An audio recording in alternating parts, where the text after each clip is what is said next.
Have you ever seen an animal get caught up in a corner and it's got nowhere to go? Whether it's a wild animal, a dangerous animal, a domesticated animal, but it's trying to get away and it's literally cornered and it tries to run up the wall, even though it's physically not possible. It's that fight or flight type shit that they talk about and whatever.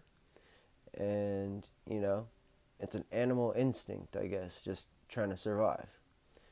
However, it's not a human instinct, and it's a very cowardly instinct if that's your humanly instinct, in my opinion. And I'm going to give you an example right now of the human version of an animal being cornered and deciding to try to run up a wall. Okay? So, first things first, thank you for coming to my channel. Strictly Business 47.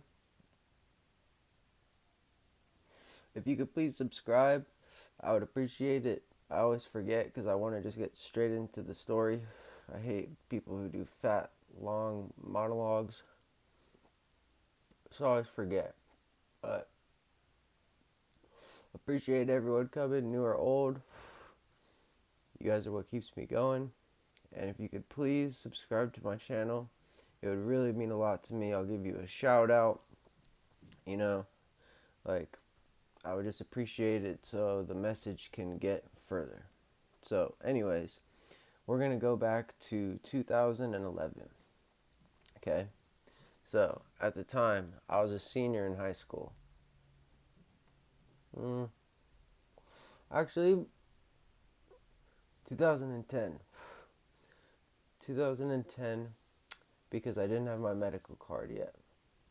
None of us had our medical cards yet. We were 17. So we would still have to, like, know somebody who was 18 who had their medical card if we wanted to, like, get something from, like, the weed shop. Okay? So that's what we were doing. Like, we had been doing that. I talked about it a little bit, but I had a homie who, uh, his dad signed off giving, like, him rights to go into the weed store even though he wasn't 18. In their system it said he was 18. I don't know if that was legal or not or whatever, but we were going there when he was 16, I was 15, and it was just a regular thing. So that was normal to go to the clinic, like, all the time. Like, usually what we would do is during school we would round up everybody's money and be like, all right, you want this, you want this, you want this, you want that. I would collect all their money and then go and have everything of, like, this person wants this person wants this. And then we would find some money here or there, whatever, to get ourselves some stuff, maybe get someone a little less quality, but still get them what they asked for. And then have enough to get us something to smoke on as well. So that was normal. So that was a homie from Torrance. The homie that I'm going to talk about is from Redondo, okay? And we're going to call him Josh, okay? So Josh was like a homie. He was someone I had met, and I considered him a friend. Like, I knew him for a minute. We would hang out. Like, everything was cool, you know? And this one week, like, we would always go over to his house and we would smoke, and, like, like, his family was like my family. Like, we were, like, pretty close. So he's ranting and raving this one week, and he's ranting about this weed, and it's from this place called Green Cross, which Green Cross is still operational right now. That shit is open literally right now. And it's been open since before I was 18. So this is like 15 plus years. And he's just saying, bro, this weed is so good. And it's only $25 an eighth. Like, he's talking about it, like, at school. He's talking about it when we're kicking it. Like, we're just talking about it nonstop. just how good it is and how good it looks for the price and everything, you know. And so um, that kind of just goes to the back of my mind. Like, I'm just like, oh, okay, whatever. So a day comes along, like, that's very close in proximity to him talking all this shit, or not talking shit, but talking up this bud, right?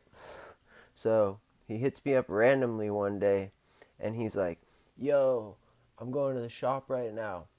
Uh, you want to get an eighth? I'll spot you $20. Or you want to go 20 on? You want to go 20 and 20 on a $40 eighth? I'm going to the clinic right now. If you have $20, I'll spot you." I was like, "Sure, for sure."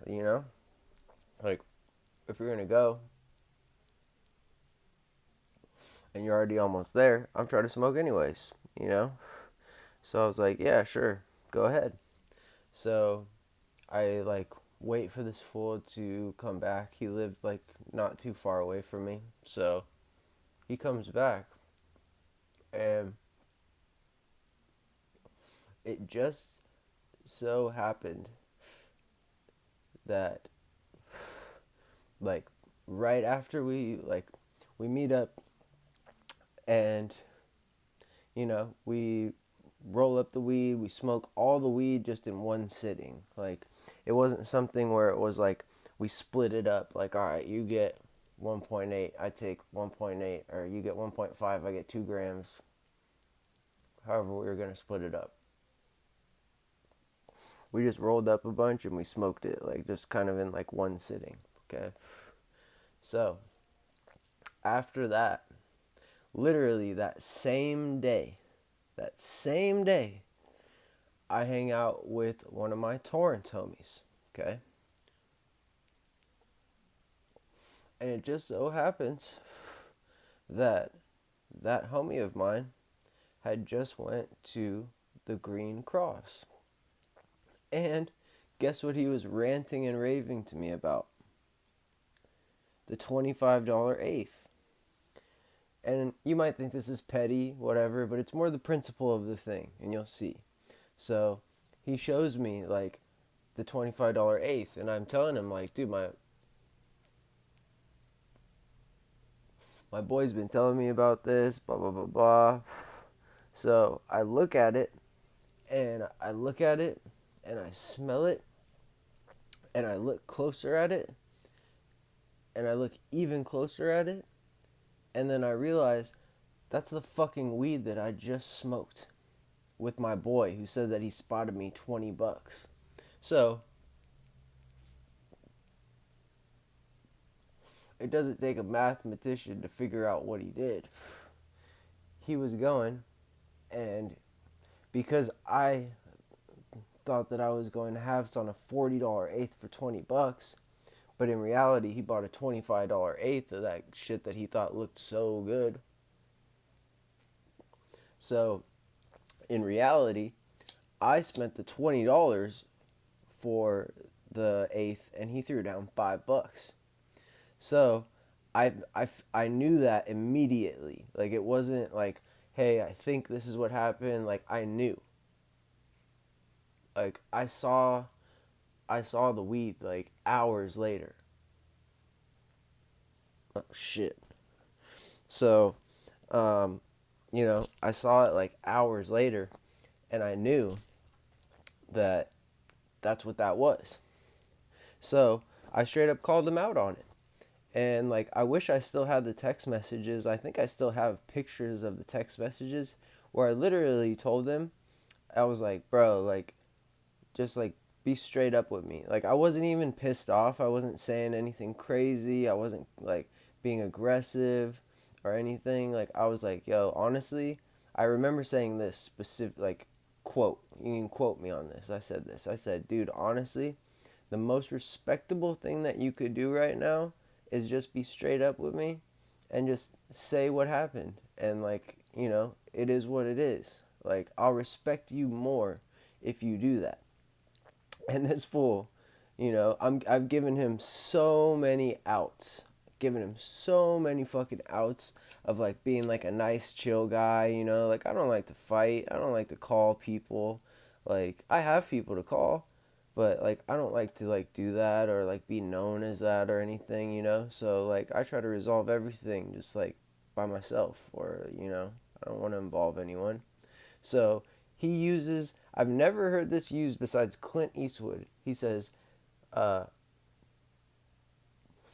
I don't know what you're talking about, bro. That's the first thing he hits me with.